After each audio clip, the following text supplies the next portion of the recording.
दोस्तों, आप सब ने मुझसे जो क्वेश्चन सबसे ज़्यादा बार पूछा है वो ये है कि हम पढ़ाई में मन कैसे लगाएं। अभी हमारे एग्ज़ाम्स चल रहे हैं और टाइम भी नहीं है, तो ऐसी कोई क्विक और इफेक्टिव टिप बता दो जिससे तुरंत कंसंट्रेट कर पाएँ अपनी स्टडीज़ पर इंस्टेंटली। बिकॉज मैं समझता हूँ दोस्तों, अभी आपकी सिचुएशन कैसी है। आप पढ़ना चाहते हो और अभी पढ़ना ज़रूरी भी है, एग्ज़ाम्स हैं, लेकिन आपका मन नहीं कर रहा है पढ़ने का, ज़बरदस्ती पढ़ना पड़ रहा है, इंटरेस्ट ही नहीं है। तो इस चीज़ का क्या सोल्यूशन है? देखो, इसके दो टाइप के सोल्यूशंस हैं। एक है लॉन्ग टर्म सोल्यूशन, जिसमें आपका मेडिटेशन हो गया, योगा हो गया, और भी काफ़ी चीज़ें हैं जो इसमें आती है। लेकिन अभी आपके पास ये सब करने का टाइम नहीं है। अभी आपको चाहिए एक शॉर्ट टर्म सोल्यूशन कि कैसे भी करके एग्ज़ाम में आपका मन पढ़ाई में लगा रहे और आप अच्छे से अपनी पढ़ाई कर पाओ, जिससे कि आप अपना 100% दे पाओ और अच्छे मार्क्स स्कोर कर पाओ। तो दोस्तों, आपके मन की इस बात को समझते हुए आज मैं आपके साथ अपनी कुछ इंटरेस्टिंग और स्पेशल टिप्स शेयर करने वाला हूँ, जिससे आपका मन इंस्टेंटली पढ़ाई में लग जाएगा। और आज मैं आपको बताऊंगा how to concentrate on studies during exam time. So let's begin. दोस्तों, सबसे पहले तो आप ये देखो, आप जिस जगह पढ़ाई कर रहे हो वहाँ साइलेंस मेंटेन होना चाहिए, यानी कि बाहर की कोई भी आवाज़ आपको डिस्टर्ब नहीं करनी चाहिए। ये तो बेस है कंसंट्रेशन का। तो सबसे पहले ऐसी जगह जाकर बैठो जहाँ शांति हो। अब बात करते हैं टिप्स की। दोस्तों, tip number 1, be here now technique.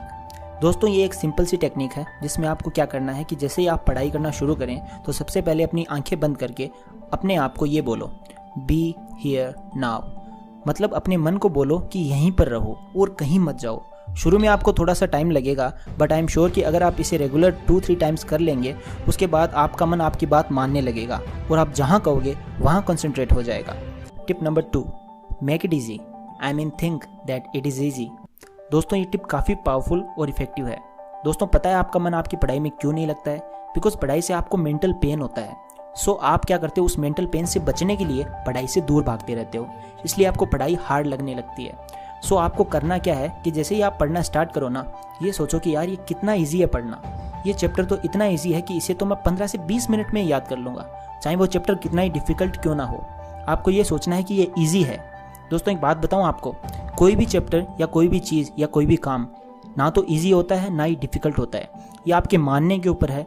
अगर आज आप किसी काम को ईजी मान लेते हो तो वो काम आपके लिए ईजी होता ही चला जाएगा, और अगर आज आप किसी काम को डिफ़िकल्ट मान लेते हो तो वो काम आपके लिए और डिफ़िकल्ट होता चला जाएगा। तो ईजी मानने से काम और ईजी हो जाता है और डिफ़िकल्ट मानने से और डिफ़िकल्ट हो जाता है। तो अगर मानना ही है तो किसी काम को ईजी मान लो, पढ़ना और ईजी हो जाएगा। तो ये थी सेकेंड टिप। अब बात करते हैं थर्ड टिप की। Tip number 3, reward system. दोस्तों, ये मेरी फेवरेट टिप है। अगर आपको अपने माइंड को इंस्टेंटली पढ़ाई में लगाना है तो ये सबसे ज़्यादा इफेक्टिव टिप है। इस टिप के 2 स्टेप्स हैं। First, break down the task, यानी कि आपको जो भी पढ़ना है ना, उसको आप ब्रेक कर लो पार्ट्स में।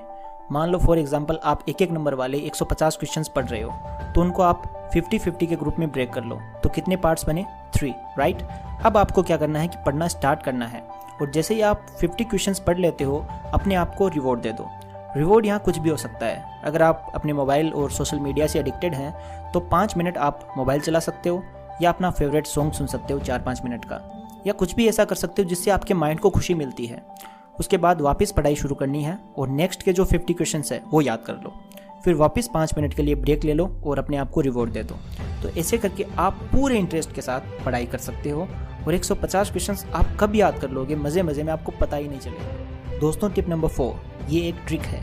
दोस्तों, ये एक तरीका है याद करने का। मान लो कोई इक्वेशन है या केमिस्ट्री में एलिमेंट्स की कोई सीरीज़ है, या कोई क्वेश्चन जो आपको बार बार पढ़ने के बाद भी याद नहीं हो पा रहा है, तो उसमें आपको क्या करना है, एक ट्रिक बनानी है उसे याद करने की। ट्रिक मतलब एक स्टोरी या एक लाइन जिससे आपको पूरा आंसर याद हो जाए। अब यहाँ पर मैं आपको एक छोटा सा एग्जाम्पल दे सकता हूँ। जैसे मिसोमा और उसके फ्रेंड्स ने 1967 में एक इक्वेशन डेवलप की। वो इक्वेशन ये थी, TK = -log K = AX + BY + C। अब मान लो ये इक्वेशन हमें याद करनी है, तो कैसे करेंगे? देखो, मान लो मिसोमा और उसके फ्रेंड्स एक बार रात में पार्टी कर रहे थे और पार्टी में सबने पी रखी थी, तो उन्होंने पी के ये इक्वेशन बना दी। तो पी के इक्वेशन बना दी, ठीक है, पीकर बनाई उन्होंने, तो पी के। और उनको इससे कोई मतलब नहीं कि लोग क्या कहते हैं। सो माइनस लोग के, मतलब लोग क्या कहते हैं, उन्होंने इसे माइनस कर दिया। और AX + BY + C, ये तो आप सबको आता है, तो हो गया आंसर याद। पी के, ठीक है, = -log K is equal to A X plus B Y plus C. दोस्तों ये छोटा सा एग्जाम्पल था, इससे आप अपनी ट्रिक्स बना सकते हैं जिससे आपकी पढ़ाई ईजी और इंटरेस्टिंग हो जाएगी, मज़ा आएगा फिर पढ़ने में। तो दोस्तों ये थी मेरी कुछ टिप्स जिनकी शायद आपको इस टाइम पर सबसे ज़्यादा ज़रूरत है, बिकॉज अभी आपके सर पर आपके एग्ज़ाम्स हैं। दोस्तों चाहे आप कितनी भी वीडियोस देख लो, सबसे बड़ी चीज़ होती है सेल्फ कॉन्फिडेंस। अगर आपको अपने आप पर पूरा विश्वास है ना, अगर आप कॉन्फिडेंट है तो इस दुनिया की कोई भी चीज़ आपके लिए प्रॉब्लम नहीं बन सकती। और अगर आप कॉन्फिडेंट ही नहीं है तो आप चाहे जो कर लो, कितनी भी वीडियोस देख लो, कोई फ़ायदा नहीं है। इसलिए आप सबसे पहले खुद पर विश्वास रखो, बिकॉज आप जितना खुद को समझ सकते हो ना, उतना कोई और नहीं समझ सकता। तो दोस्तों लास्ट में एक छोटी सी लाइन नोट कर लो, जो आप सोच सकते हो वो आप कर सकते हो। Thanks for watching. इसी के साथ मिलते हैं नेक्स्ट वीडियो में। Till then take care.